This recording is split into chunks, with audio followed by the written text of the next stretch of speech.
Ndryshimet që u ndërmorën në kodin rrugor synonin parandalimin e aksidenteve dhe uljen e numrit të viktimave apo të dëmtuarve prej tyre. Qytetarët Fierak të pyetur për këtë temë pohojnë se ndryshimet në kodin rrugor nuk kanë sjellë ndonjë përmirësim të ndjeshëm në uljen e numrit të aksidenteve, pasi pothuajse çdo ditë ndodhin. Për sa i përket shkaqeve të aksidenteve, qytetarët pohojnë se në të shumtën e rasteve faktori kryesor është paftësia e drejtuesve të automjeteve dhe mungesa e sinjalistikës. Besojnë se do ulen.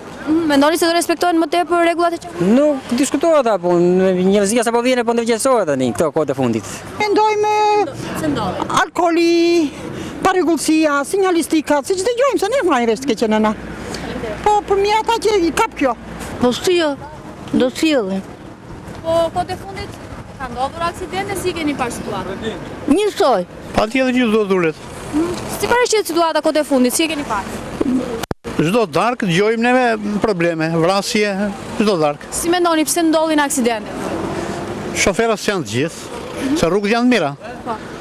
Nuk zbatojnë rregullat.